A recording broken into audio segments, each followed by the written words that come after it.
Alors que TF1 prépare le retour de Koh Lanta, une édition baptisée Le Feu Sacré, le présentateur du programme Denis Brognard a fait l'objet d'une enquête de la part de nos confrères de Voici. Accusé d'avoir eu des comportements déplacés envers des collaboratrices, la star de 55 ans, décrite comme le tyran de TF1, n'a pas tardé à répondre.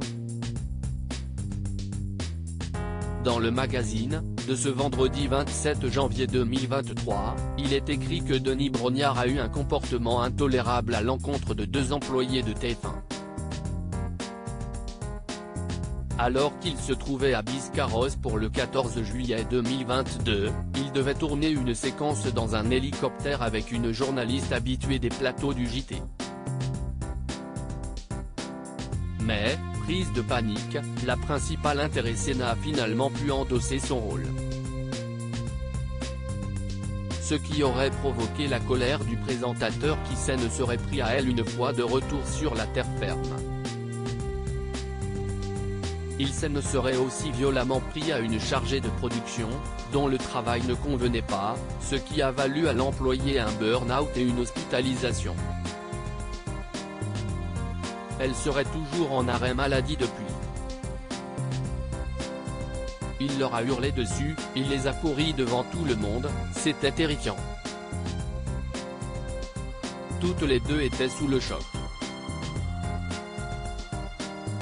L'une d'elles a éclaté en sanglots alors que l'autre est restée pétrifiée, a confié un témoin de la scène à Voici.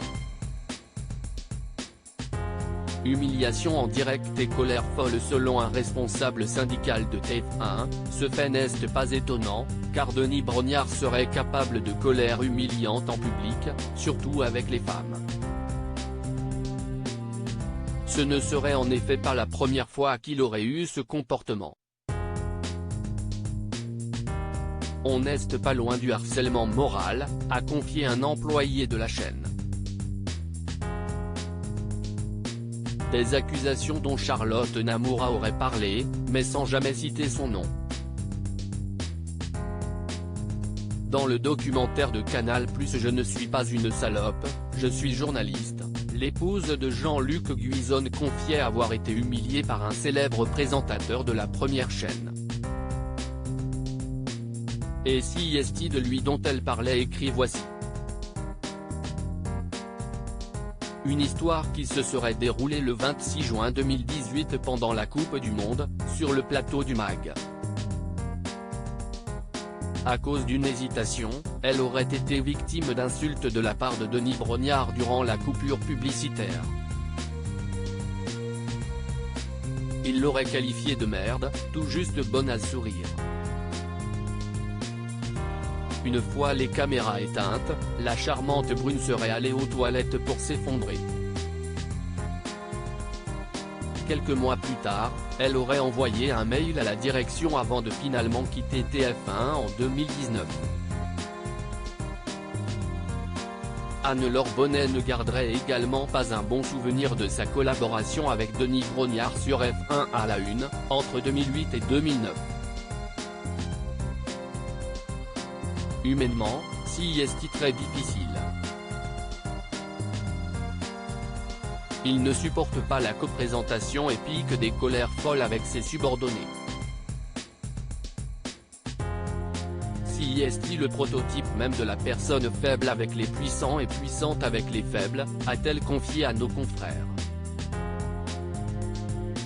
Ces derniers ajoutent que Marion Jolès aurait confié en off que sa collaboration avec Denis Brognard, sur Automoto, était le pire souvenir de sa carrière.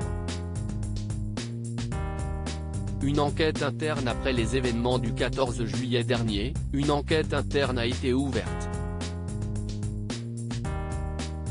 Les conclusions de la DRH ont pointé un problème d'organisation face à des ambitions éditoriales élevées, dans un contexte particulier qui a pu engendrer des tensions générales sur le terrain, expliquait Maëlys Sarsabal, directrice de la communication de TF1.